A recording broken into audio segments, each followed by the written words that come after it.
Welcome to Watch What Crappens. To get our videos as soon as they're released instead of waiting for a week, head over to our Patreon. That's also where you'll find our bonus episodes and our Discord community. We love you guys. Well, hello and welcome to Watch What Crappens, everybody. So good to see you. I'm Ronnie. That's Ben over there. Hi, Ben. Hi. How are you? Wonderful. Happy Monday, my little friend.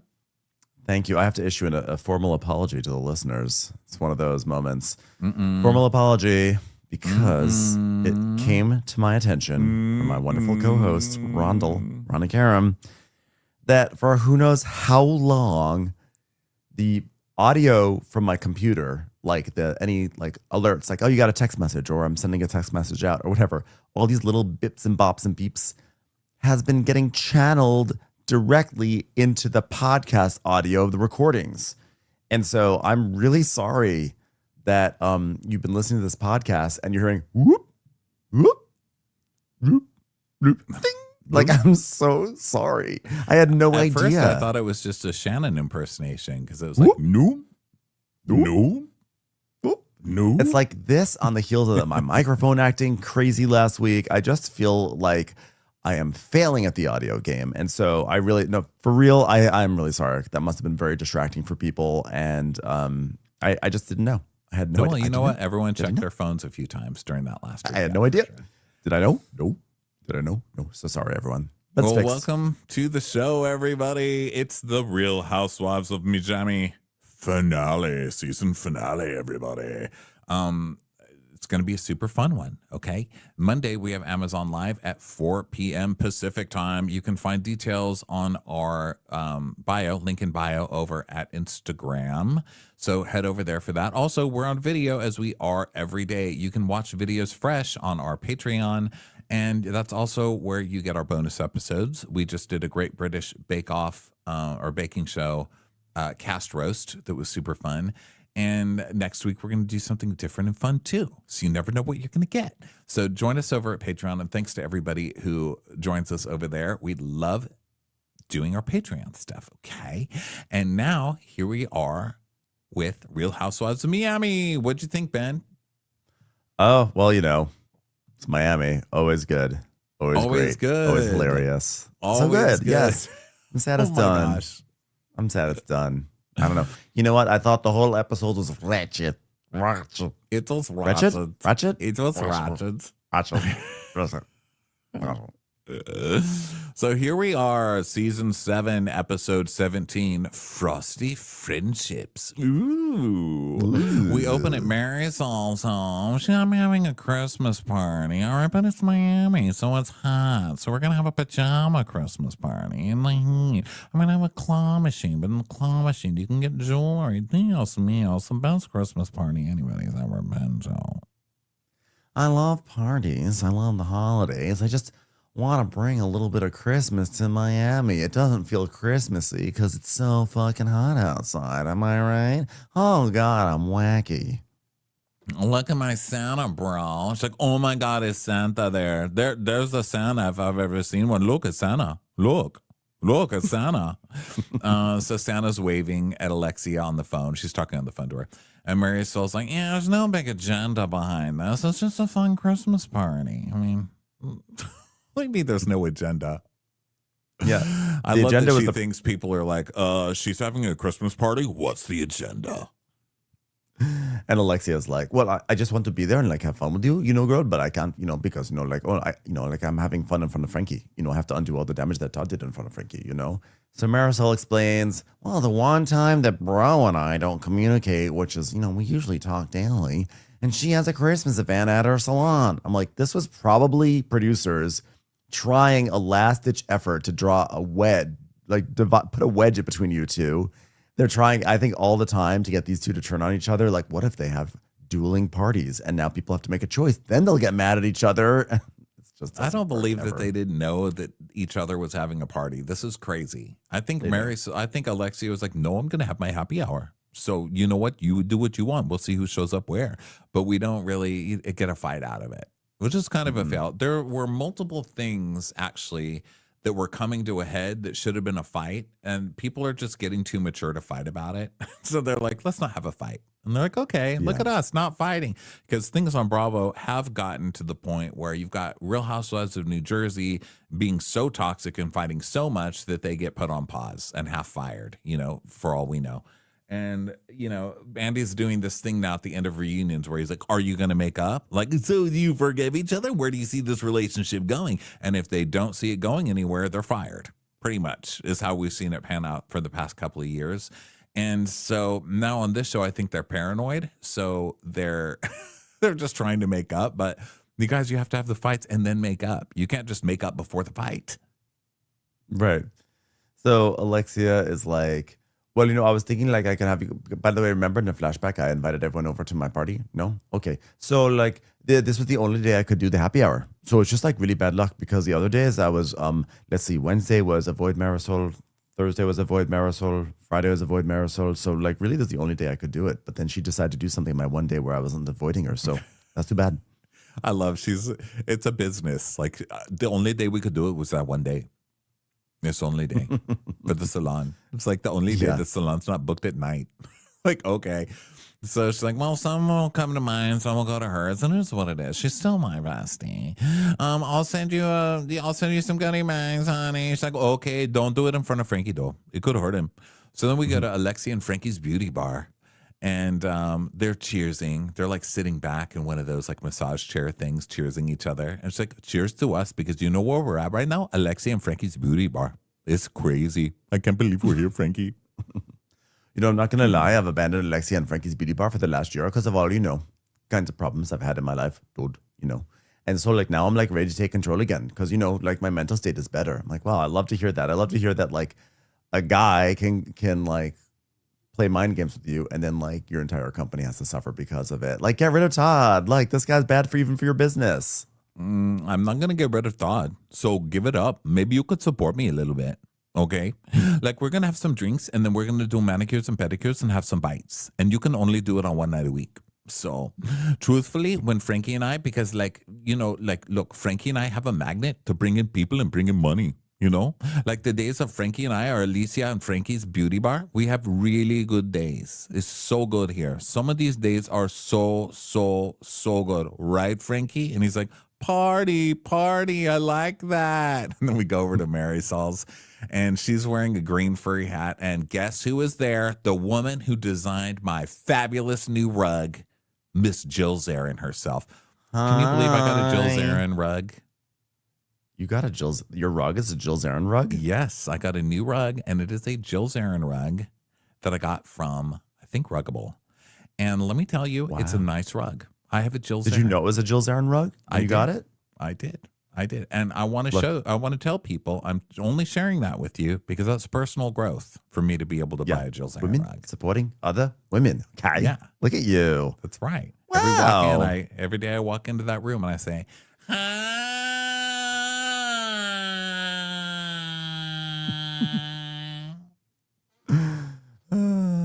So Jill's like, oh, I love your hat. I love your hat. I have a question. When you walk on your Diet Coke, do you hear a voice in your house? That's not Diet. I was going to say, when you walk on your rug, do you hear a voice that says, I can show you how to make a real Diet Coke. I can show you how to make a real Diet Coke. Would have been funnier if I hadn't just You got to have a glass and you got to have ice. That's how you do it. That's how you do it. So, she's like, your hat looks like a Christmas tree. And then Stephanie comes and she's like, oh my God, if you weren't wearing the hat, how am I supposed to find you without the hat? So bizarre. So then they're putting on PJs, and Marisol's like, oh my God, we got a smorgasbord, a cornucopia of goodies all over the property. Look at all this. And so Larsa comes in and she's like, hi, happy holidays, like happy holidays and this and that, and XYZ, like. And they're all like sampling. There are all these like tables that are set up and they can get free shit and try on jewelry and all that fun stuff. Yeah. They've got the jewelry claw. Oh my God, you got a machine that gives us diamonds?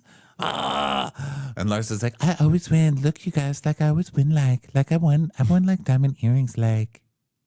All I do is win, like. So she says, I don't know. I guess I'm just a I'm like a good gold digger, like.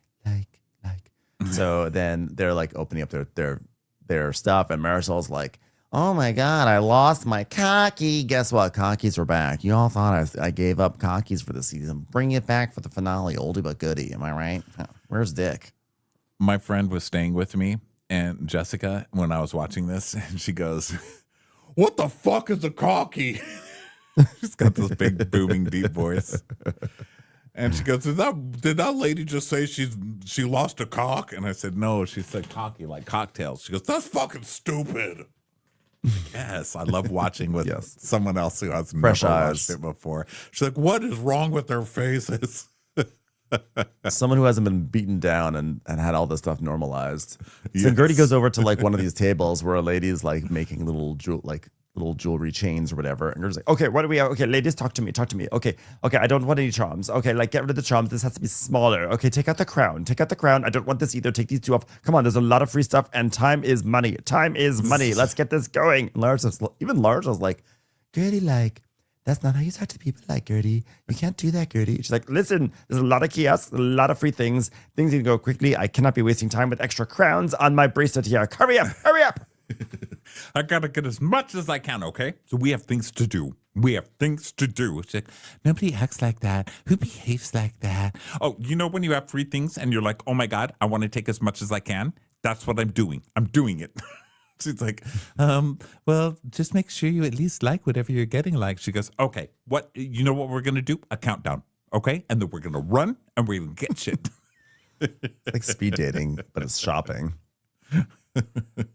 Marisol, like, I want to take a good photo with you. Like, she's like, oh yeah, Pips, we're gonna take a picture with Santa. Come on. They all take a picture, and it's like funny and everything. And Marisol's like, wow, look, I got some expensive friends here, and she's wretched. This one over here is wretched, not ratchet. You hear the word? There's a difference in the words. Just making a really light joke about a racial situation I'm going to inflame in about 10 minutes. What a Christmas party. I love it. Hey, Santa, love your pole. Love your pole, Santa. He's like, please get off of me. Please. I don't get paid enough for this. Oh, look, everyone, that's Adriana. Okay, hello. Okay, pop star. Okay, look, I'm obsessed with your top. I'm obsessed with it. And Adriana's like, oh, yes, I'm here. So they all walk over and they're like getting Adriana and PJs because they're all putting on these PJs and there's all these like patterns and it's a lot of like clothing racks going on. It's actually a pretty good party. There's like a lot of free shit for a Christmas party, I have to say. Yeah, Marisol's done this before, right? Where she has these parties where she just loads people up with shit. I mean, this is the way to go for sure. Yeah. Marisol is actually very good at throwing events, and she usually gets the best brands to give her stuff so she can regift it to us. But it's okay. You know what? Buy me today. I'm here for it. I'll give you peace in exchange. That comes back to haunt her. Yeah, really.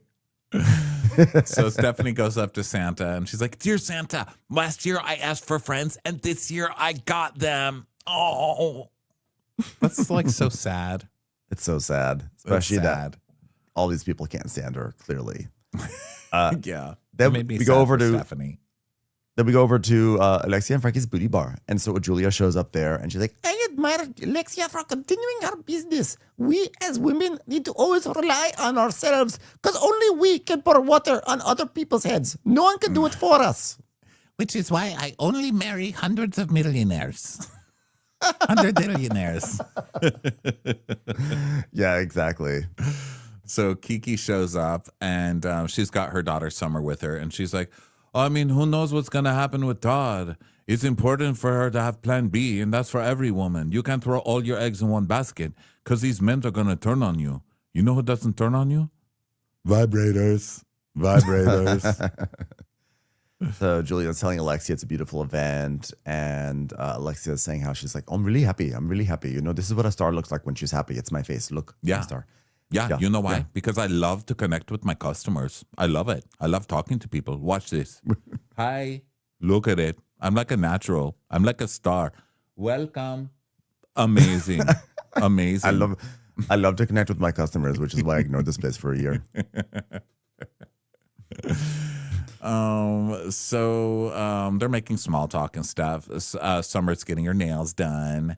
And Yeah. Julia's like, oh, this reminds me. In a few days, Martina and I are making an event with Florida Grand Opera and the agency that we adopted our boys from foster. We are all going to unite, opera and foster children. Finally, the two things that people want to do on any given night. Spend time learning about foster children and opera at the same time. I would love to unite causes because classical music, it's proven, has such healing powers. And I'm seeing how helpful it was to my little boys who have been through so much trauma and what an impact Beethoven has made on their behavior. I'm like, what are you talking about? Maybe you should play some Beethoven for your daughters. Opera has totally changed their kids. Maybe you should play some for your daughters. They hate you. People are upset at me. People are upset at me about my. I don't really. Well, I mean, I really don't. Honestly, I really don't give a shit about the daughters and the relationship because I don't know. Like last week. Well, because last week I was like, those kids, they should just like. I don't know. I think my mindset's kind of like, oh, get over it, kids already. But people are like, you don't understand what it's like to have toxic parents. This is big for privilege. I'm like, that's probably fair. That's probably fair, and I accept that. I also don't think it's that deep. It's just like Julia's kids. Like, who really gives a fuck? They're just gonna be spoiled brats in Europe, okay, everyone. Whether they should erase Julia or not. Spoiled brats in Europe. Whether, like, honestly, No, I mean that whole Julia's kids thing. I mean, I don't know. I don't know what I've said. I've probably changed my mind a million times, but I don't know. None of us really know what's going on, right? So it's kind of easy to just make jokes. Like, we have no idea what's going on. Here's what we do know. Julia didn't even know where her kid went to school. Julia is a fake manipulative person. She's a bad friend, and she's kind of a self-involved dick. So, I mean, this whole time I've been like team kids, like I'm on their side, but it doesn't really bother me when I say like fuck those kids either, because part of me is like, I mean, you're so rich, you're just so rich. The other thing is that they're spoiled brats too. You have to admit, like, they can all be terrible people. I mean, this is like watching. It's like Succession, It's like you're not really rooting for anyone, are you? But I mean, I can't imagine what's happening. But I would be. I can't imagine if my parents just adopted kids and didn't tell me. Yeah, I don't know. I don't know. I don't know if I would. I mean, you maybe. would. If your mom I would was be because I feel like it would be my responsibility now. Ben, we've named him Ben. We've actually named him Ben. We've got a second chance at Ben. How dare you, mother? I think I would just be mad because I know the responsibility would fall on me, and that'd be so annoying.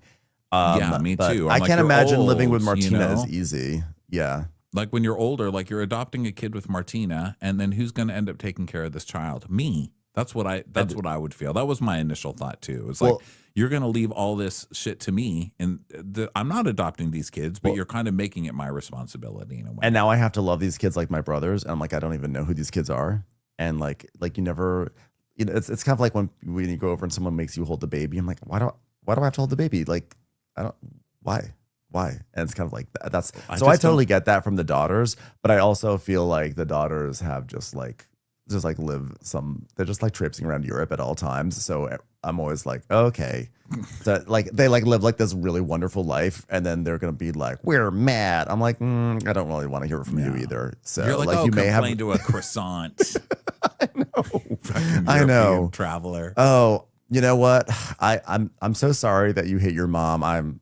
Maybe what you should do is go hang out with your like rich Elton John adjacent like step parent, like godparents down in the south of Spain instead.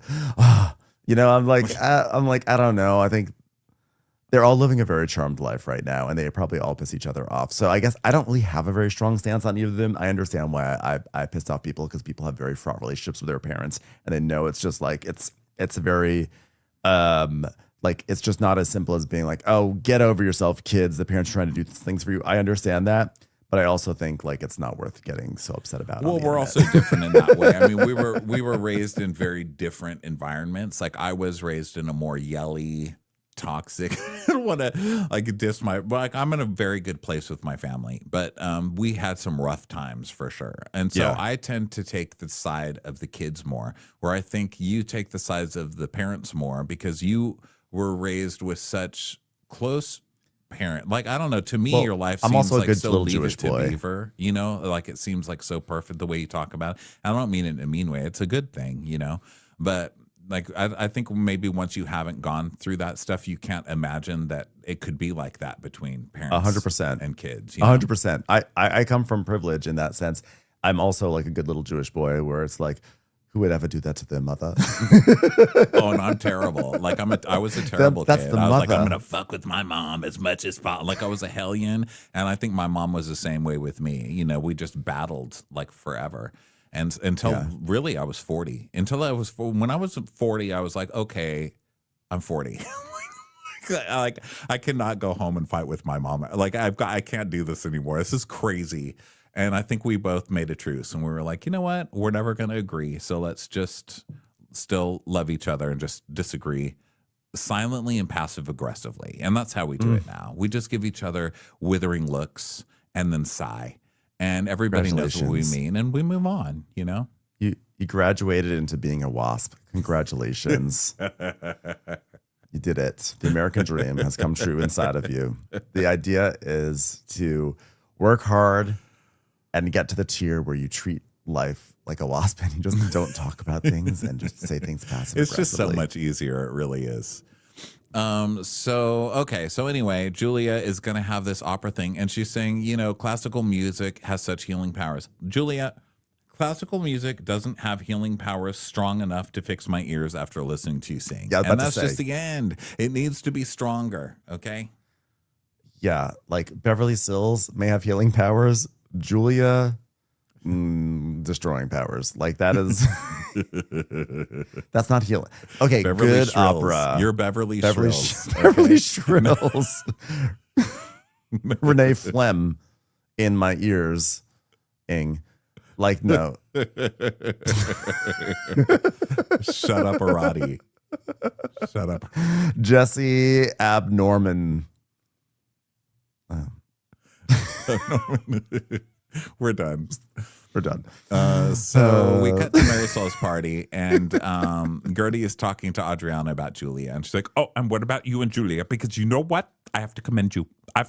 You have been stellar, a stellar friend to that woman. You have been a perfect friend. 4 out of 4 stars. You certified that friendship. You certified it. And the gallery thing that you just had for Art Basel, and you told her, my best friend, like, what are you doing? Like, why are you after Kiki? And she said nothing. She was just like that. Just like that. Why is she so numb around you? But then she's got so much energy for everybody else. Mm-hmm. And I'm not saying that you should fight her on my behalf because I'm still really upset about that whole Captain Sandy thing. But if you would like to yell at her, I'm not going to stop you. So there, I have now gotten you ready for the finale. Yeah. Gertie being so transparent, setting up a proxy battle. I know. I like it when she does it, though, somehow. I like it. She's just so obvious about it, and she doesn't even care. She's like, I'm doing the scene in less than 5 minutes because there's a lot of jewelry to get in this bag. Okay? Fight with Julia. You got it? Okay, I'm out of here. Yeah, it's weird. The whole Adriana Julia thing is kind of an interesting one because I think we've all seen Julia being a total dick this season and kind of like abandoning Adriana and like fully just like becoming friends with Alexia, like the cool girls. Like we've seen it. It's been a total fall from grace from like someone that like was one of the best, like one of the ones like I loved the most. At the same time, when Julia later says like, you don't understand how terrible Adriana has been and I put up with it, I don't disbelieve it. I believe that's I believe that Adriana, because we've also seen Adriana bite the hand that feeds her a million times. Yes. So there is part of me that says like, yeah, she really did drop Adriana like a bad habit, but like I don't know if it's a black and white situation. And I sort of, I don't know. I'm slightly empathetic to Julia. Yeah, well, you definitely see where she's coming from. That's for sure. You know, even though she is being the asshole. And if all that stuff was happening, then she should have brought that up instead of just blowing her off. You know, but then Adriana, I think that the past couple of episodes, it's really hard to stand up for Adriana too. So it's like we've come to this. It's just the end of Miami. They're both wrong. They're both wrong, and I think that Julia I can't even is really probably choose the side on this. I choose side neither at this point. I think Julia was looking for a way to break with Adriana. I think she's like a little scared to do it. I think she's a little weak, and I think she wanted to make new friends so that way she would have reasonable excuses not to hang out with Adriana, but also maybe to have some people in her corner when the inevitable confrontation happens. Well, I think the thing that is the most offensive thing is she's not only The singing, befriending. I agree. Yeah. She's not only befriending the other girls and ignoring Adriana. You know, she's befriending Adriana's greatest enemies who still hate Adriana's guts. And it's like, And then okay. acting like Adriana's crazy about like what are you talking about? Yeah. Everything's the same. And that's where I think it goes wrong because Yeah. it's like those are her mortal enemies. And you know that they've done nothing but talk shit about Adriana to Julia. And Julia just sits there and listens to it because those girls are not going to stop themselves from talking about Adriana. They're just not. So that's what makes it worse. You know, it's not like if Adriana's abusive and this and that, I can see that. I can see how that could be true. And I wouldn't blame you for getting out of that relationship. But getting out of that and then going to her worst enemies is just low. Well, I think that I think it's actually a really fascinating and complex situation because I think this happens in friend groups a lot. And I would not be surprised if Julia is like unhappy with Adriana because Adriana is crazy. We saw what she did to Leah Black, where Leah like did all these things for her, and then immediately Adriana turned on Leah. And I think that Julia like already was unhappy. And she's in a new group and she sort of feels like she wants to kind of like throw herself into this group. And please, by the way, please don't like confuse this with me being like team Julia. I still think Julia was an asshole for all the reasons you exactly just said. But I think that what happens is that like she sort of falls for one of the big con jobs that people do, which is like, oh, we really like you. But it's just that, you know, when you're around Adriana, it's just, she's so terrible. We don't get to know you, whatever. And so now you're in a situation where you're with someone you don't really want to be with anymore. And now people are saying that they want to be your friend, but you feel like you can't because you have some weird loyalty to this person who's awful to you. And then you say to yourself, why am I being loyal to this person? They're awful to me. And these people are actually trying to be nice to me and trying to be friends with me to become friends with them. But you actually don't realize in the process of doing that, you're actually being an extremely shitty friend to the person that you're claiming that you're friends with. And really what you should have done in the first place is confront her and said, I don't like the way you're treating me as a friend. And if you keep treating me like a friend, then our friendship is going to go nowhere, and I'm going to explore other friendships in this group. Easier said than done, of course. And it's interesting that you bring up Leah Black because it's like karma, right? Because Leah Black brought Adriana onto the show. We all know that.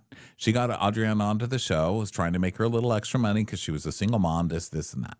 So she gets her on the show. Then Adriana dumps her to be with more popular people. She wants to be with the cool girls. So she dumps Leah to go to those girls, Marisol and Alexia. And she dumped. It's like the same thing playing out all over again. And now they don't like Adriana anymore. And so Julia, who's the one that was brought onto the show by Adriana, is now dumping her to fall for this trick again and go for these popular girls again. And it's going to end the same exact way for Julia as it ended for Adriana. And it's interesting seeing the karma come back so blatantly. You know, it's like the exact same situation. I think if Julia had not had that issue with Gertie at the beginning of the season, if Julia had not started a feud over a Zoom call, or if Julia had like this whole backstory, and especially if Julia had not poured the water on Gertie, I actually think that we as an audience may be more empathetic to Julia's path with the other girls this season. But instead what we see is someone who is like revealed kind of an inner cruelty and like an inner selfishness. And so like it's hard to it's hard to have real full empathy for her situation, because we also saw another side of her that makes us question like how much of this is driven by some sort of like aspirational status driven motivation versus someone just trying to create friendships outside of their awful friend. I mean, I think there's so much evidence pointing to the former, because, you know, the Gertie thing, like coming for Gertie like that, Gertie's like, this was so long ago. And she did not say anything until now, until the cameras are here. And it coincided with Alexia being like, oh, you know what, Gertie? You're just so loud. Like, you're just too much. You're just like too loud and you're too much. And Marisol being like, oh, we can't take it. You're just so much. So it felt like it was like an initiation. Effort. Yeah. It was like an initiation that she had to go through like, we don't to prove like her loyalty. And you don't like her now, too. So we're going to get her right at the start of the season. I mean, that throwing water at her came out of nowhere. It was ridiculous. And it's just like, her trying to prove herself to those girls. So yeah, she sucks. It's like Marisol and Alexia also suck, and they've always sucked, but they're so obvious about. I don't know. Maybe I'm used to it. Like they're entertaining in a different way that I almost don't hold it against them. I mean, I do. Like I call them out on it, obviously, but it bothers me more with Julia because she's just being a follower. It's like if you're going to be a villain, be originally a villain like these two. Mm-hmm. Don't be a follower villain. Nobody wants like a follower villain. It's just we want to unoriginal. see some. I think what we would respect more would be like a natural gravitation to some people that have like. She sees that there could be a potential friendship. She naturally gravitates toward them. Adriana can't deal with it. Like that's like we would empathize with Julia, but instead what we see is someone actually falling over themselves to try to endear themselves to other people at the expense of someone else. And that's just kind of that's just it's gross. shitty. Yeah, it's gross. Yeah. So Adriana is like, oh my God, Julia is so into herself and what's good for her. And she's just discarded me. The way I felt, she's like a covert enemy. And it's slander. Lisa walks in with Logan and Ellie to the Alexia's party, and she's like, "Oh God, Logan, let me see your hands. Oh God, you need a manicure." He's like, "No, I don't." He's like, "Yeah, you do. It's called a manicure because Manny cure because you're a man. Manicure. Mother, I always told you I don't like your wordplay. Please, just give me a toy gun." So Peter and Johnny are talking, and Peter's just like, "I'm good." Peter's so out of it. Like, I don't even know. Peter is just like a walking coma, this guy. He's just like a doy. I don't even know what to say about that. He is the guy. Personification of doy. Like, doy. That is Peter. Doy.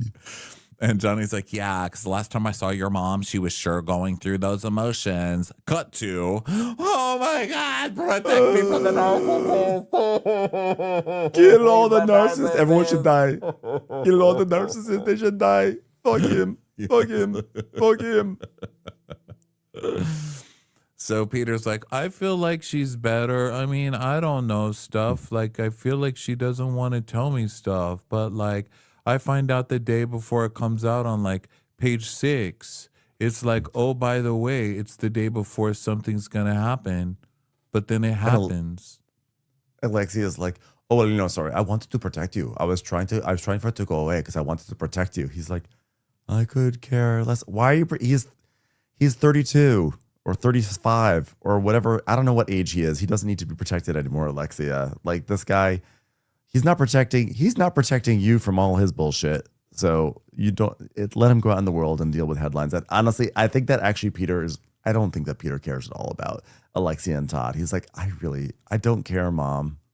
Oh, I guess he does on some level if he's complaining about not reading about it. He doesn't want her to be with Todd because he hates Todd, But that's why she's not telling him too, because it'll give him ammo against someone he's been rooting for her to break up with, right? So she's like, oh my God, but it's been a roller coaster, but I should still tell you about it. Like who goes on a roller coaster? Like if I was on a roller coaster, but there was no one there to hear me, would I be on a roller coaster? If a tree falls on a roller coaster and there's no roller coaster going at the time, did a tree ever fall on the roller coaster? I don't think so. If a star goes on a roller coaster and no one's there to take pictures of the star, is the roller coaster still the best roller coaster because it has a star on it? Yes, I think so. Mm-hmm. The last 2 months when things have been good, like we're learning to communicate better, and like we love each other better. But I'm not going to lie. Like I have PTSD, like being left like that. It's like I have post-traumatic star disorder, and like being like that, like I will he do this to me again? And Peter's like, that's everyone's worry because if you go back to Todd, it's not fair for Frankie. Because I don't want Frankie living with someone who would move a couch in front of him. She's like, oh my God, I know, and I respect it. I respect it because he moved the couch in front of Frankie. Like I can't forget that. I can't forget it. The producer asks, like, hey, has Todd apologized to you for the way that he left? I'm sorry, the Todd apologized to you, but has Todd apologized to the boys? No. I'm surprised Todd did not. She does that little tiny head shake where it's just like barely imperceptibly moving, but really fast. She's like, no. I'm surprised Todd did not show up on camera today to say, to whom whom it may concern. No one loves those boys the way I love those boys. They are like sons to me, sons that I hate, but in a way that I love. They are people that I care for, and even though I have not apologized to them, I plan to do it hereforth too as soon as possible. The only reason why I didn't is because Peter is too stoned, and Frankie, he's still upset that I moved the couch in front of him. But I plan to send them Godiva chocolates, and then we will all be solved. I love those boys, and I hate anyone who would say anything else. Even though they drive me nuts, I still love them. I love them, and I'll punch them in the face if I have to. You know what? I feel like it hurt us a lot, like as a family. But like, you know what has to happen? Like, we need to have a conversation, and we need to have a conversation about you guys having a conversation. Because like, only through conversation can you learn to have a conversation about having a conversation. You know what I mean? He's like, it's like drool's just coming down his face. So then we go back to Marisol's, and people are getting facials and drinking. And they're all complimenting Marisol and thanking her for a great party. Gertie's got like a suitcase full of stuff. She's like, oh my God, you have outdone yourself. Do you have somebody to help me carry this to my car? Can I take the car? Can I take the car too? Is this house mine now? Are you giving away the house? So Adriana puts her arm around Marisol. It's like, oh, like this is like the old times. Remember, like the old times. Like, thank you. And like, remember when I had my art gallery? That was nice. I like... the problem is Kiki. She's been like saying those things about my age, and it was hurtful for her to make a joke out of my age in such a mean and spirited way. I'm like, okay, you're drawing this one out a little bit, Adriana. Yeah, like even on your birthday, like they was like on your birthday. On my birthday, you're correct. That was on my birthday. So then we go back to Alexi and Frankie's, and Julia's talking to Kiki about the same thing. And she's like, wait a minute. I saw that you left the party. I actually ran looking for you. And she's like, wait, you came downstairs? Well, clearly I didn't see you because I was in the Amazon truck and I took off. That was an Amazon truck. Last week you said that, and I was like, are you sure that wasn't production? But we see the clip of it, and it is, in fact, an Amazon truck. But I didn't think that she actually got into it, but like, she literally hopped into an Amazon truck, like truly the luckiest driver in the world. A supermodel just piles into your truck and was like, just take me anywhere. I mean, would you even, no one would believe you. It's just the best. It's pretty privilege. It's being so gorgeous that the Amazon driver's like, fuck yes, get in my car. I don't even care what happens to me over there. Get in my car. This is the best day ever. Like we were talking a couple weeks ago about why Adriana's so depressed. And I was saying, it is really depressing, I think, especially for women, and especially for beautiful women, because you're used to being treated a certain way your whole life, and then it starts to disappear, and you're like, but I'm not different on the inside. Like, what the fuck? What is happening? And you're just so used to that pretty privilege, and it really is a thing. I mean, and this is an example of it. Someone just being like, I want to get out of here, Amazon guy. Will you take me? And he's like, yes, I will. It's like, he just got right to the second part of the Billy Ocean song. It's like, get into my car. He didn't even have to dream it. Get out of my dreams and drop that package right over there, please. I don't want to get out of the car. We've really got a far way to go. Get out of Art Basel and into my car. Beep, beep. Ooh, yeah. It took her 13 she hours is a Caribbean to get home queen. because they had to make so many stops. Well, when the going gets tough, the tough gets going. Another Billy Ocean song. Yeah, that's a good song. Still a good song. From the Jewel of the Nile, I believe. Isn't it from the Jewel of the Nile? It was in the music video. Danny DeVito and Michael Douglas like dancing to it. Oh my God. When the going gets tough. The tough gets going. Gets tough. The tough gets going. Yeah. Did you hear when I said that Kiki is a Caribbean queen? I just really want to make sure all three puns landed. She is technically a Caribbean queen. Well, there you go. You landed them all. Every single one of them. So Adriana's like, oh, do you remember we had so much fun back in the day before Marisol's knees were so wrinkled? And they're like, yeah, those were great times. So then back at the other party, oh yeah, so we did the Kiki thing. So now we're with Julie and Kiki again. So Julie is like, I couldn't understand why you left. And she's like, because she mentioned that I called her racist, which I never did. I never said she was racist. And so we see a clip of that. And she's like, I don't think the people in this group are racist. So when she called me ratchet, it's not like I went back and said, yeah, you're racist for calling me that. I never said that.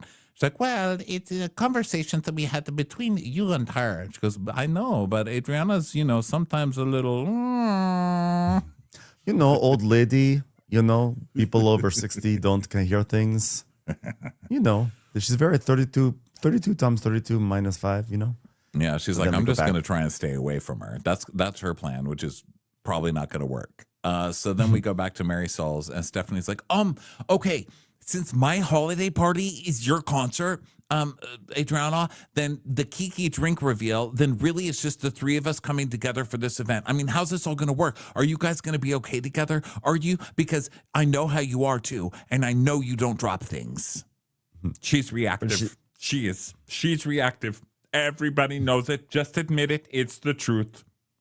No, that night it's all good vibes. Good vibes. I don't want to bring negativity to that event unless it's people in my band. Otherwise, I'm not yelling at them.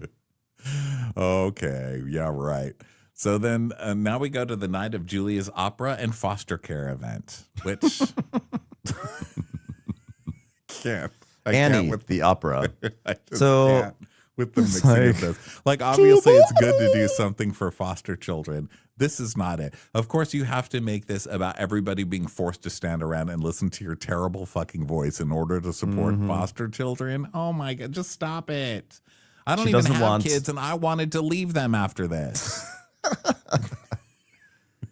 So there's a woman named Jeanette we see Maria, who's the general director of the Florida Grand Opera, also known as FGO, and Connie, who's a social worker, and Jeanette, who's an adoption support specialist. And Julia's like, I adopted my boys with wonderful Connie and Jeanette. and Maria's like, oh, well, it's important that this is so good to have you here. I mean, we are so honored to commingle Florida Grand Opera with advocates of children and families. We still don't really understand how this is going to work. Are the children going to be singing opera? We just don't know, but thank you so much for arranging it. Can we meet Martina yet? Oh, tonight we are not asking for money. It's not like charity, because why would we do something that would actually help foster children? The purpose is to put together for future collaboration foster care for children and Florida Grand Opera. So you're She just just supplying wants- tiny extras now? What are you doing? Are they going to be You just appearing want- in the operas? You just tiny extras. You just want to force people to listen to your opera and make them feel bad if they don't. Be like, But it is for the children. It is singing off key for children.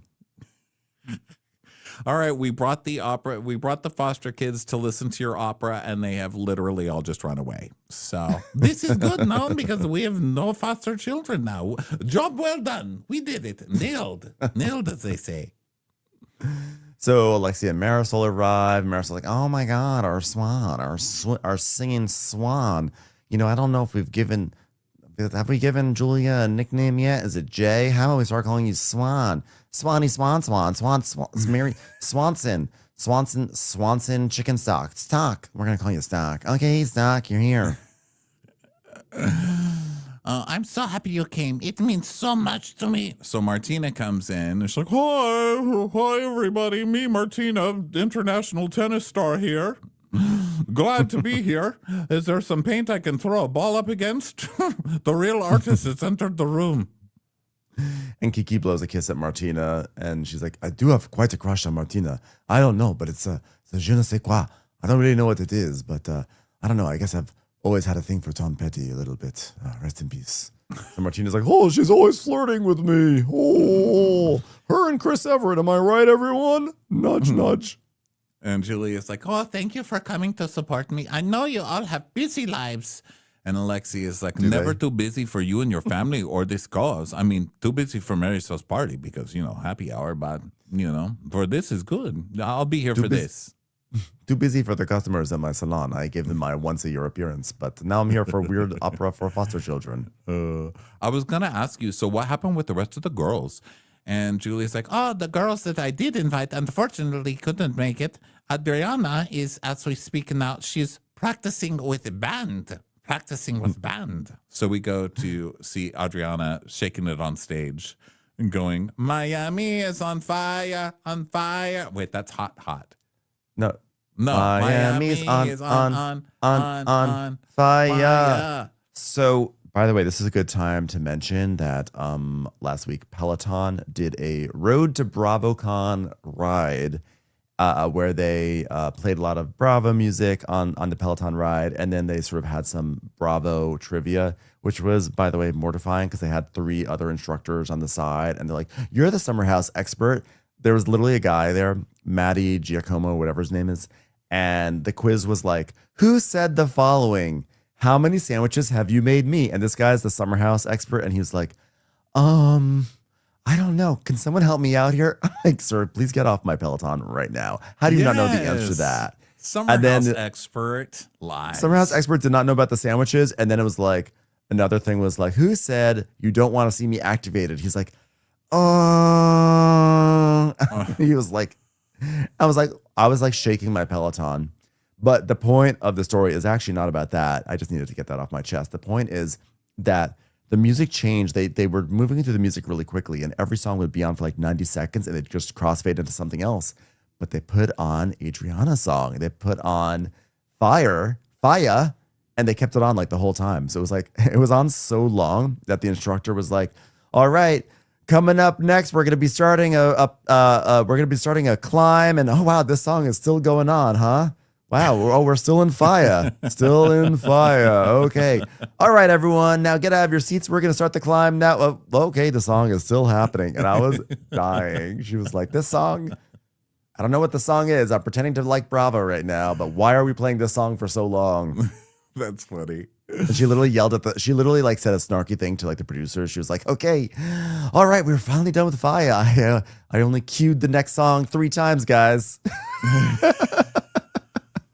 Jen Sherman was not happy. Can we get a fade out here? Okay, let's get a little crossfade. Okay. Can we get some Melissa Gorga in here? Yeah. And she also, by the way, just last note about it, Jen Sherman, the Peloton instructor, she was like, "Fun fact, I was sorority sisters with Heather Dubrow. We were sorority sisters together at Syracuse." And or as we used to call her, the stuck-up bitch in the attic. Or as we used to call her, person who's just going to ride a bike the rest of her life. On a bike to nowhere. Question, can you see Drake from your bike? That's funny. You played Drake during your bike ride. I played Drake while I was outside and he was singing at me from his balcony. So, at Julia's event, Kiki's like, "Adriana's expecting us all to be there for her to watch her perform. She I don't know, she could do some magic, do something."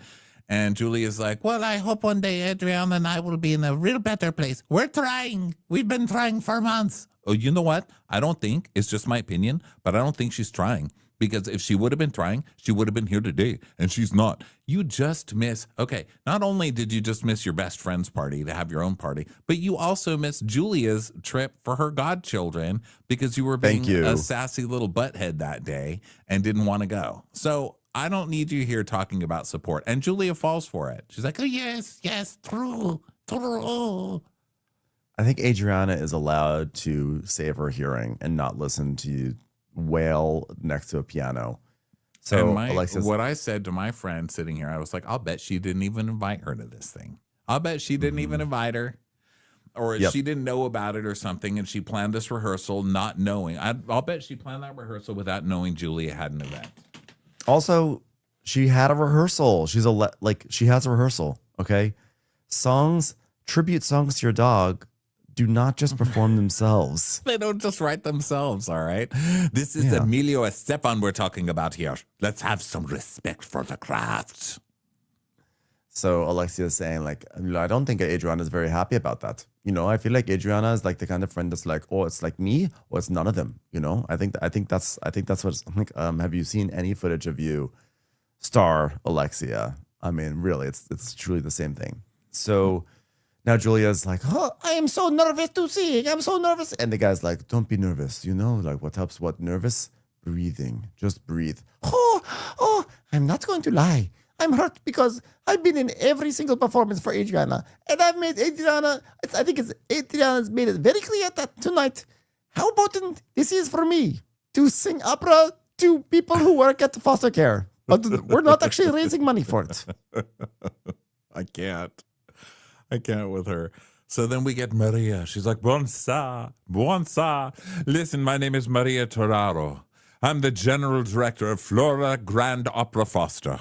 To welcome you to this very important case. We've got a surprise for you. Julia Lemongova, star of stage and screen and the heart, our heart star, singing extraordinaire. Please, you're embarrassing yourself. She's not even donating money to you and you're kissing her ass like this? Oh my God, girl. So everyone claps. They put in their earplugs. I love that Maria is like, I'll do this, but I'm not doing it without a backup. So they bring in superstar Laura Leon from the Magic Flute. And so they have her sing. So Julia's singing next to this professional opera singer, and they're not even singing a duet. They're singing the exact same thing. And it is so sad because you hear the opera singer singing it beautifully and on key. And it's like, and then you hear Julia going, the fact that Julia, like, she's like, oh, I've just been training for 9 months to be an opera singer, and now I'm like good enough to sing opera.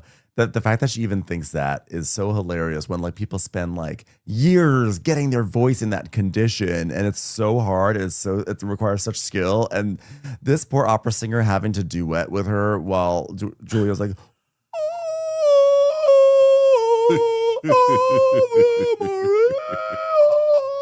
oh my God. I mean, bless her heart. Like, go for what you love, you know? It's like you're never too old to start something new. You know, I believe that because I'm doing it. You know, I try my own new things these days. But you're learning opera too. Yes, I already know opera, sir. But, you know, I like to take my piano classes. Like, I'm a big believer in, like, doing things no matter your age. So it's not even that. But, like, if you're really serious about something, go join it, be in a choir. Or go audition for the opera and be in the chorus. You know what I mean? But, like, her only goal is to just have a scene where she can sing opera once a year. And it's like, come on, get serious. Let's get serious here if we're going to do this, okay? Just 5 months ago, we were giving up on adoption because we thought that maybe that was not our destiny. And then we got a phone call that says, please stop leaving awful opera singing on our voicemails. We will give you children. Just never call us again. And look, now we have Luca and the other one. So during her opera singing, which is literally like cats being skinned alive is what it sounds like, to good opera music. It's a good one singing. So we see a montage of Martina with the boys. And I do think it's cute that we see Martina teaching the boys tennis, or one of them at least, because she said she wasn't going to do that earlier. And she sure enough is out there showing them her sport, which I thought was pretty cute. Yeah, she realized that like she's like, I can't let their lives go by without me regularly just saying, run faster, pussies, hit the ball. Listen, if you don't have somebody to say, you want to end up like Steffi Graf, you fucking wuss, then what kind of life are you leading? Let me tell you something. If I'd been stabbed, I wouldn't have given up Monica. Got a little dark there. Sorry. Yeah, it did. I was like, ooh, I'm already in the midst of a laugh. I'm already in the midst of a laugh. Maybe I should have made a Stephanie. What was that girl, Stephanie, who was like going to be, doesn't matter. Where'd you go, Anna Kournikova? More like Anna Kourna. No, career, There, I got us back on track. So the crowd cheers, which is interesting to hear people clapping because they weren't clapping with their hands. They were clapping their hands over their ears really hard, like just trying to shake what they just heard out of their brain. So then we go to Stephanie's Christmas party, and Gertie's getting ready, and she's jumping in her closet, and she pulls down this hilarious fucking purse. It's this like big bowling ball of a purse. And she's like, Cinderella, almost ready to go. There we go. We're going to go. It's going to be amazing. It's going to be crazy. We're going to have a great night, and I'm going to get so much jewelry. So then we see everyone else getting ready, getting dressed, and Stephanie's in makeup and she's boring the hell out of her poor makeup artist who has to pretend like she cares about this. She's like, Shoma's motto is do it big, do it bright, do it in style, alienate your twin sisters, or don't do it at all. Yeah. So then we go over to Kiki, and she's coming in with her father, and there's a red carpet, etc. And she's like, "Oh, I'm gonna be on the naughty side tonight. Let's start with some bubbles. Thank you." So everybody's just doing hi, hi, hi, hi, hi, hi, hi, hi, and Stephanie has gifts from them, or for them rather, which are probably Shoma caps. I don't know. I'm guessing. Show me the money. Show me the money. My makeup artist said that. It was so funny. So then they go into their like little section, and Kiki is saying that she brought her dad because he's Haitian and that this is gonna be a fundraiser for Haiti. So that's gonna be it. And then everyone's like saying hi to Larez. They're like, "Oh my God, thank you. You did such a good job with Kiki. Thank you so much for coming." He's like, thank you. He has no idea what anyone's saying. He's like, can barely keep up. He's like, I'm just gonna say thank you because I don't speak this language. So Kiki's like, "Oh yeah, I think the ladies will love my dad, and maybe he'll love some of them because my dad is a flirt. Let's be honest." So people show up. Carmen makes her big return after they hyped up Carmen, and she was on one episode, and now she's back. And Carmen has a boyfriend. No lines, right? I think she says somebody's hot, and that's all we hear from her the whole episode. No, because Kiki's like, "Oh, Carmen, your boyfriend's hot," and Kiki's like, "Oh, sorry, Carmen," and Carmen's like, "No, he is hot." That was it. Yeah. So then Lisa and Jody arrive, and I just love Lisa. I love watching her arrive anywhere. Just taking the red carpet, like posing. And Gertie's meets Stephanie's parents, and Lisa poses with Santa and Mrs. Claus and all that good stuff. And Jody is mistaken for a nutcracker, which is awkward. And Santa tries to put a walnut in his mouth. He 100% is a nutcracker, like off-duty nutcracker. So Lars is like, I mean, I'm okay, like we're seeing like Jody, because like it's like the holiday likes. So like I'm in the Christmas spirit, like, and I don't want to be like a screw, like, you know. So Kiki pulls Adriana, and she's like, "Can we talk, babes?" And so Adriana's like, "You look beautiful." She's like, "Yes, you do too. And are you excited about that?" "Okay, look, I know you get nervous, Adriana, and I'm sorry we have to have this conversation now, but I kind of want to go with a peaceful mind, okay? And I want to apologize to you." She goes, "Thank you about the whole cake thing, and I'm sorry I did it, but it was not coming from a bad place." She goes, "All right, that's fine. I accept your apology." I'm like, Adriana, you have had a hissy fit for 2 episodes straight. This and that, you screamed, you had meltdowns. And then it's just like, "Okay, yeah, I'm fine. Bye. Thanks." I'm like, no, like, it's so, like, there's something that drives me nuts about that. I feel like your apology has to kind of match the energy of, not the apology, the way you accept the apology has to kind of match the energy of, like, the amount of time everyone invested in hearing you complain about a situation. If you're going to complain and be annoyed and cause drama over birthday cake frosting, like a bad joke, but then like you're not gonna like let Kiki sort of apologize properly because you're just gonna brush it off and be like, "Yeah, no, it's fine, bye." I'm like, that's not fair to us. Well, here's my my guess about it. It's not really a deep feeling, you guys. Don't worry. I'm not gonna pour feelings on you, but my thought is this: Adriana has somebody telling her, "Adriana, stop. Just stop it." After that whole last episode, that was not a good look for Adriana. And I think someone was like, "Okay, you just had an episode where you brought your black friend on and said, 'Look, I can't be racist. I have a black friend. This is really cringe. Stop it. Make this go away.'" Well, like you're in trouble. Make it go away. And so I think she's just like, "Okay, I forgive you." It's like, well, it's also like the classic, you can't fight a war on 2 fronts. So she's now decided, "Oh yeah, Julia's my target. I can make it with Julia Kiki tonight." because this is like everything's fine with me and Kiki. Yeah, it's fine. I need my allies right now. So now we're friends again. But it would have been nice if Adriana had reciprocated there a little bit, because she's like, "Well, all I know is that I said things and I apologize, but I didn't want to say things the way I said it. So maybe I chose the wrong word, but I want to move on and have a good night."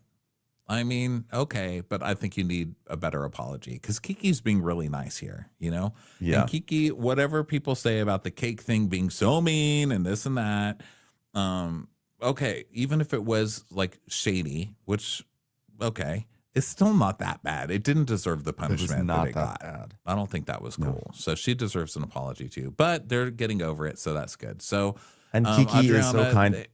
sorry. Kiki is like, and to be honest with you, Adriana, I still think you are one of the most beautiful women your age. She goes, "Oh, my age, huh? Is that a backhanded compliment, Kiki?" I'm like, "Just take it." It just was like, just please stop being offended over every little thing.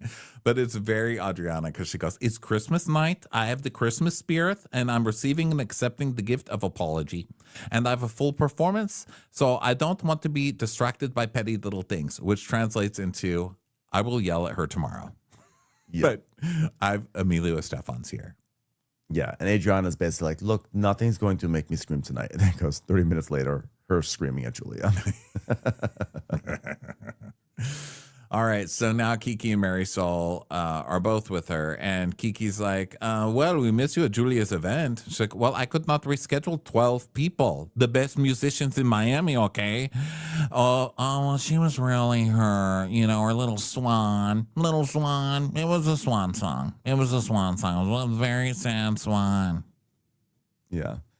So that's in 30 minutes to come. A little teaser of what's to come because she winds up screaming at Julia there and being like, fuck off, fuck off, fuck off. So then now Alexia and Julia arrive and Kiki, there's like jokes. Kiki's like, because Santa's like, ho, ho, ho. And Kiki's like, did you just call us hoes? And then if the shoe fits, wear it, right? Am I right, Santa? Okay. I'm so good with Santa. Everybody knows it. I'm a star. They call me Starry Claus. So the producer says, Alexia, have you been naughty this year or have you been nice? She was like, well, I'm always a combination of both, you know? And Larsa says, I haven't had sex in forever. So doesn't that automatically put you on the nice list like? I'm nice like. No, virgins are assholes too. Yeah. I mean, what the hell? And so the women are posing for pictures with Santa and stuff. So then Kiki is with Julia. So she's like, oh my God, Adriana went off on us. She just missed us so bad. And Marisol's like, yeah, let's sit and talk about it. Well, we decided to take it upon ourselves to find out why Adriana didn't show up at your event. And Julia's like, well, I texted her the next day and I said, Adriana, I hope your rehearsal went well. Such a pity that you didn't. You missed my special event because it was so special. No response. No response. Zero response. And Julia has a really sick burn here. She goes, So much emotion. I swept under the carpet for years. So much emotion under the carpet. It's not even a rug anymore. It's almost like a hill mountain with a rug on top of it. it's like, okay, all right. All right. So now Stephanie goes to the gifts and gives a speech. She's like, thank you so much for coming. Okay, this is very loud. Can we get this quieter? Because this is ridiculous. You're all fired. Okay, so we're going to walk to the section next door for a concert. So now they go next door and it's 10 minutes late for the concert. And Stephanie's like, I don't know, but this isn't a J-Lo moment. Like, we're not going to be waiting. I have stuff to do. We need to get this show going. This is my party. Yeah. And they're all waiting because they all know it's going to be a shitty concert. And they're sitting there waiting and waiting and waiting. And then, like, the music director, Jonathan, goes out to Adriana and is like, everyone's waiting for you. It's like, well, they need to back off from the piano because nobody can be in this range. I have to leave the piano and walk to the stage. They all have to back the way the fuck up. She's like having a diva meltdown over her 3-song concert that she's about to do. She's mad because all her friends are too close to the stage and they're all have their cell phones out, and she doesn't want that. She's like pulling a big diva. She's like, no, this is very important. I'm an artist. And he's like, just get out there. Because Stephanie's like, oh my God, I'm going to kill her. Like, you just see Stephanie in the front. She's losing it. So now it's 20 minutes late. But she comes out. And, we make fun of people for singing to track a lot on these shows because it's like obvious that they're not even trying. But sometimes you should sing to track. And this is one of those times. Track it up. Yeah, not amazing. So she comes out on stage. The band starts playing. It sounds very much like a wedding band. And she's like, first she does Feel the Rush, which is the theme song to this show that we're watching, which is great. She's the only housewife who's had her song actually ascend to being like the theme song to her franchise. So she sings that, and they're like, Marisol's like, I thought this was gonna be a new song. I mean, what sort of wretched music is this? Don't be careful what you wish for, because you know she's got old wrinkled knees being written as we speak. It's her first torch song. My Your knees are so old and wrinkled. No, it'll just be in the style of Sabrina Carpenter. Knees, knees, knees. Why aren't you smooth? Dun, dun, dun, dun. Knees, knees, knees, knees. When it's cold outside, why do you get so frozen? You won't move. I put on moisturizer and rub it in hard, but they still say wrinkled and look so old. Why? The lyrics can use some work. Knees. So everyone's dancing and taking videos, and next up is fire. Dun, And dun, dun, dun, then she dun. sits down and like gets her flared arms out, you know, her whatever you call them, like she's got flares all over her arms. Talons. And she's like, dun dun dun dun, and then she stands up. She's done. And I love that last week she's like, I've been practicing the piano for this. It's like all she plays is dun dun dun dun. I love my dog. I love my dog. I love my dog. I love my dog. I love my dog. I love my dog. I really love my dog. I really love my dog. I really love my dog. And the funny thing is that, like, Robin Thicke actually has a song that does like the same thing. He literally has a song that takes Beethoven's Fifth and he goes singing around with it. It's crazy. Oh, She's really? basically the new Robin. She's the new Robin. Wait a minute. Who sings about their dog? I think it's stupid, because if you really love your dog, you don't have to sing about it. And if you do, you should sing it at home to your dog, so your dog can hear you sing it. Like, it's not in the middle of a stage. Like, nobody wants to hear that. Alexia is so dead serious about her own logic on this, which could be applied to any love song. I just want to say, like, don't sing about your dog in public. You shouldn't do that. It's not nice. Who sings about their dog?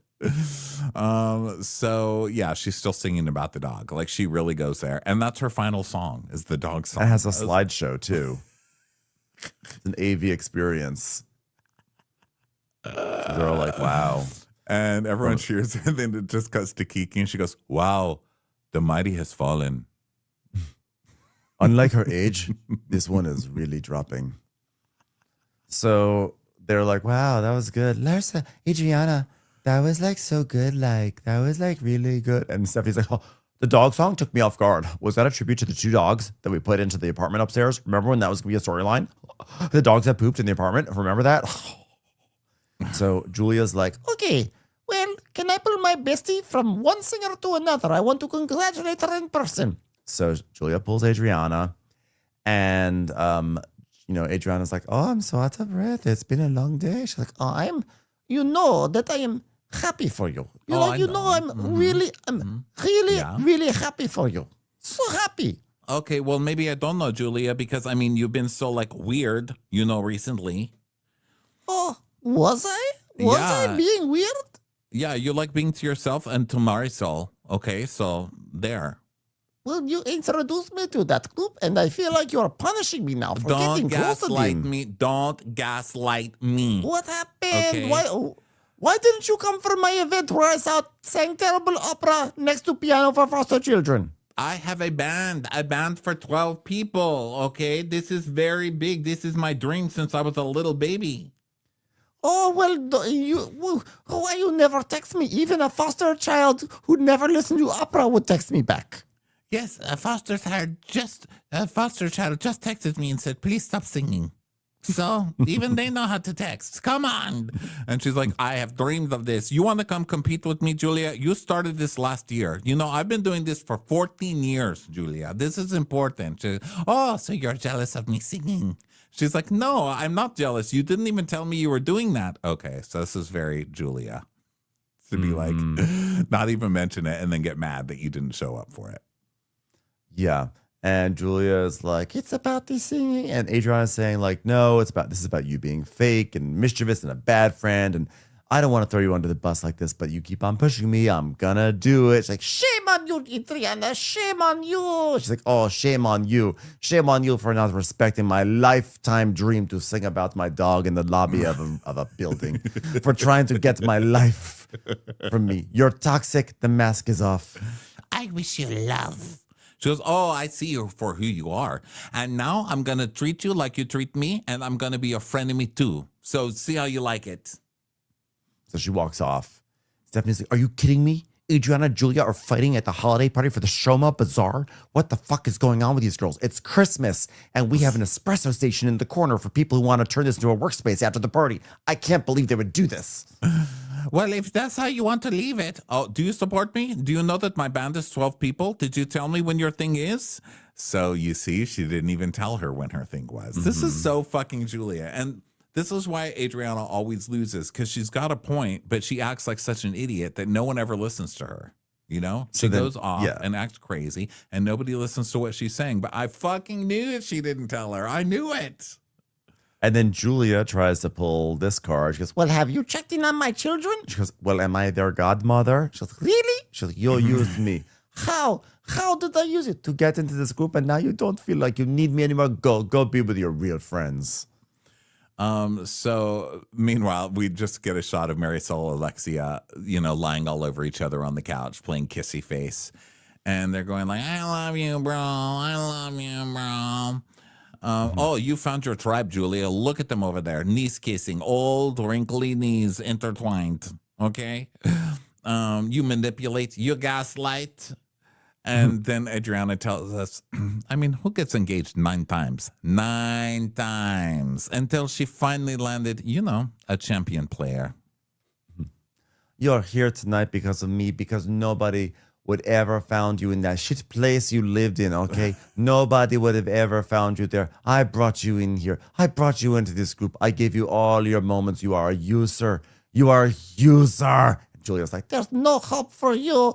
I have seen Adriana yelling and screaming numerous times on different people. and then we see quite a significant montage of Adriana yelling at everyone. I mean, Adriana has yelled at everyone. Let's be honest. Julia's not wrong on this front. Yeah, but Julia has too. Julia's yelled at a lot of people too, and Julia gets physical and throws things at people. She threw water. She threw a bucket of ice on Marisol, so it's not like she's some little innocent bystander. I threw party for opera singers and foster babies. So Adriana's like, do we have to get into every conversation? And so anyway, sorry. We just see like a montage of the screaming, and Julia's like, that's why she does things. So Adriana sits down next to Lisa. Lisa's like, come on over here. You'll be fine. She's like, can you believe I have to hear that shit after my big performance? Like, okay. Well, at least you it was did not play Woodstock. Yeah. Yeah, I don't know how you got that classical thing out. I mean, that was really rough. That was huge. Oh, well, what people don't know is in front of everybody, she was acting like my best friend, but behind closed doors, she was guilt-tripping me for things. She was controlling me. She was yelling at me. She was making me feel smaller than this all the time. So Lars's asking like what happened, and Julia's like, I'll tell you later. And she's like, And I can't take it anymore. I'm done. It's like 4 years of freaking mental, psychological abuse. so speaking of which, we now endure that because Stephanie has the microphone. Good evening, everyone, and welcome to the magical Christmas celebration here at Shoma Bazaar. Tonight is about celebrating the joy of the season with those who make life so special, and I'm truly honored to share it with all of you here. And I'm launching a new cocktail at the Shoma Bazaar called the Kiki Courage. So now there's going to be a beverage at this place. And it's for Kiki, and it's for her foundation for the people of Haiti. And, all these things come out, these signs and big images of her face. And Kiki gets on stage and she thanks everyone. And she talks about how Haiti has gone through unimaginable struggles. And she's really happy to have the proceeds go to Haitian Health Foundation, which is really great. And she's really happy because her dad gets to see her in this moment, giving back to the country. Yeah. So Alexia and Stephanie are holding up cutouts of Kiki's face. They're all cheering for her. And so they move on to the drinks, and everyone's posing for photos. And So Adriana's talking to Kiki again. So Kiki's like, Adriana, I have a question. Earlier, I was talking to Marisol, and Marisol clearly said that she was the one that told you not to use the word to say ratchet, to say wretched. And she's like, oh my, I just was like, oh my God. It's now back. what? I mean, this season, here's why this season is so good. You have Larsa and Lisa. It starts with Larsa and Lisa having a fight over Marcus Jordan. And then eventually Lisa unfollows Marcus Jordan. It took forever, all season long. She unfollows Marcus Jordan. They go to a dinner. Adriana says that Lisa did this. She wasn't supposed to say it. Kiki tells her you weren't supposed to say it. Adriana says, stop being ratchet. Kiki is like, you were too old to be saying those things. It becomes a fight. Julia does not stand up for Adriana enough. And now this entire thing, it's all connected to all these storylines. And I'm like, those are the best seasons when you have one stupid thing in the beginning that just gets bigger and bigger and bigger. And then just like, is like a entertaining cancer that takes over the entire cast. And now this is where we are. Snowballs. Yep. Yeah, snowballs. So we see 1 hour earlier, Marisol is telling Kiki, she was like, well, she did call you ratchet, and I gave her the word wretched to save her fucking ass. Which, okay, well, how does that make you look good? If Adriana if you believe that Adriana said something fucking terrible and that has that's highly problematic to a black woman, and you didn't stand up and say, Adriana, you don't say that to a black woman, and instead went and helped her come up with some little excuse or some alibi or whatever, then doesn't that make you fucking wretched? Like, what the fuck? Yeah. Gross. She's like, only Marisol would think, like, I'm going to stick her with this one. It's like, you look worse. Like, yeah. She goes, I said, I'm going to help you clear this ratchet thing up, and I'm going to come up with a word that sounds just like it. And you can just say it's your accent. And I said, and I helped you. And I said, don't fucking put me, like, don't come for me for 2 more years. Just leave me alone. But now stuff's coming back to me. You can't leave me alone. So then Marisol explained, Pips told me under the radar that she had said something to Stephanie to get Stephanie mad at me. I was like, what? What? So Adriana said something to Stephanie to get Stephanie mad at her? No, Stephanie started that whole conversation. Larsa, shut up, Larsa. That whole conversation was Stephanie sitting down with Marisol and getting mad at Marisol on her own. That had nothing to do with Adriana doing it. And Stephanie was the one who sat with her at that lunch and said, I think Marisol is really a backstabber and two-faced and this and that. And Adriana just smiled. Well, what's also funny is the evidence of this is the big thing that Adriana did, according to Marisol, is that Adriana, we see this scene of Adriana and Stephanie sitting, and Adriana says, you got to understand, Marisol has a PR company. She knows how to influence people. So she uses all that knowledge that she has when it comes to that. And meaning that like what Marisol heard is that Adriana said she manipulates people and situations. And now Marisol's saying like, look, I manipulated a situation for her so I could influence the outcome. And now she's going around telling people that I manipulate situations and have influence over people. Exactly. I've had it. Yeah. And I was like, are you kidding me? I mean, I just said lay off me for 2 years. So I said, oh, guess what? She said ratchet. I came up with ratchet, and there you go. And Adriana's like, oh, she manipulates shit. She goes, oh, no, you said what you said. Are you going to manipulate also that you called me old, but it didn't hurt me as much as it hurt you when Kiki said it? She goes, yes. And Marisol's like, you're the manipulator. So Adriana tells us, she's like, I was just pouring my heart, explaining what I meant. And Marisol goes, oh, you meant this. And she pulls out the word and says, you owe me forever. So that's an example of Marisol's. And that actually does make more sense than what Marisol's saying. It actually does. I don't think that Marisol was like, this is what you've got to say. It's more like, this wretched? Is the word you were thinking of. Yeah. You were did you mean, were you trying to say wretched? Was that it wasn't like she said, hey, kid, this is what you got to tell the people. Right? Sort of hard. Like, I don't like to defend Adriana. What would work? What sounds like ratchet? What could it be? I mean, I just stayed up all night trying to come up with something to tell her, and then I thought of a word, ratchet. I don't believe that. She's like, yeah, you called her Ratchet, which, by the way, I still believe that Adriana called her Ratchet. I do. And Adriana's like, and she's like, no, I no, do you're too. wretched. Like you're like old and miserable, you know, like wretched. Like, remember when she said I was old and it was terrible? It turns out I called her old first, which was okay. Oh, here we go again. You're calling me old again. And Alexia's like, Adriana, don't do it. Don't do it. Don't call people old. Oh, you look like you're going to a funeral, Marisol. Because she's wearing black. And Marisol's like, I don't want to talk to you anymore. Oh, go to a funeral then. Go to the funeral. She's like, well, you look like you're going to an ice skating rink. An ice skating rink. Oh, burn. Burn on the ice, guys. I did it. Listen, guys, don't fight at Shoma Bazaar. This is the holidays. It's about giving back, loving each other, trying to get onto my private plane. Okay, let's have fun. So Gertie's like, okay, gifts. Oh, God, we have gifts. Oh, my God, I'm so glad we have time for the gifts. Okay, can we hurry this up? Okay, we got like five minutes to open up these gifts. So then people are opening up boxes, and it's a makeup kit. And Kiki is like, from now on, whenever I fight one of those bitches, I'm just going to be like, I got a gift for you, and don't look at me, etc. So now they're all happy because they're opening up makeup and things like that. And Marisol's like, oh, thank you, Santa. Thank you. Oh, Santa. Wow. Thank you so much. So Adriana's like thanking, she thanks Stephanie and Alexia. She's like, thank you for being my backup dancers. You girls were amazing.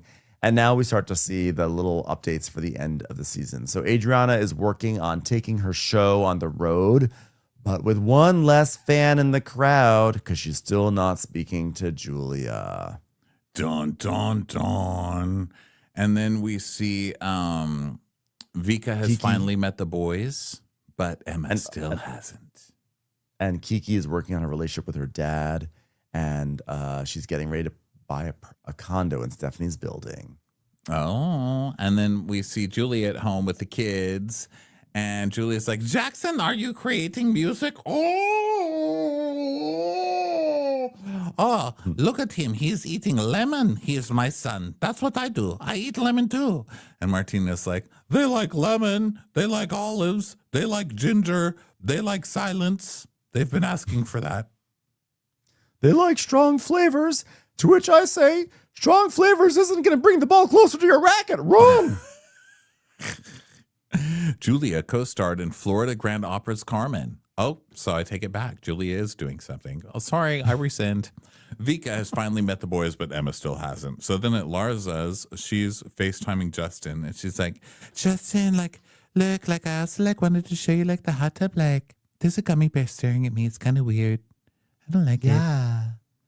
To add to her new house, Larsa is dating a new man. It's a basketball player, Jeff Kobe. And Jeff predicts that they'll be married by the end of the year, just in case Larsa plans on freezing more eggs. Haven't you frozen your face enough? I mean, did the eggs come out frozen too? They come out frozen. What? Just have them taken. You've got so much Botox in you. Those eggs have been frozen for years. Okay. Larsa, we know your timeline. Okay, I appreciate that you're freezing your eggs, but we know your timeline. So then, you've been with us for many years. Okay. Also, I'm glad to see she's with yet another love bomby basketball player. And then we go to Gertie's home, and now she's with the kids, and they're making jokes about cats. And Gertie continues to take solo therapy. She has no plans for additional reconstructive surgery for now. Dun, dun, dun. Lisa's condo. Lisa, inspired by her tumultuous divorce, Lisa and Jody developed an app called Splitwell, which is okay. It's kind of a good idea, I think. Like they teach you how to get divorced. I thought so. But wasn't that last year's storyline? Yeah, I think that's true because I remember hearing that before. Yeah. So I like it. Stephanie's It's kind of like a good companion to Madewell. It's like, oh, you can buy something from the Madewell brand and then get something from Splitwell. Yeah. So Stephanie is at her condo with Masood, her dreamboat, Masood. And she's like, a lot of thoughts are going through my head. The baby situation. I don't talk to my sisters. I left them voicemails. I just want a phone call from a sister. It doesn't have to be both. I mean, they're identical twins. I'll just take one. Soon after Stephanie's dream came true, one twin started talking to her, although technically what the twin said was, shut the fuck up and stop talking about me on TV. That comes from me and my sister. Bye. It's a voicemail. So Marisol's, Marisol and Alexia are hanging out, and Marisol's like, I'm just worried. I want you to be happy. Be with Todd if it makes you happy, but how do I work into the picture with you and Todd? I mean, well, am I going to still be your friend? She's like, okay, so if we get back together, you're always going to be in my life, except when I'm busy with Todd. And it doesn't matter what you say. I'm not going to hear it because I'm going to be with Todd.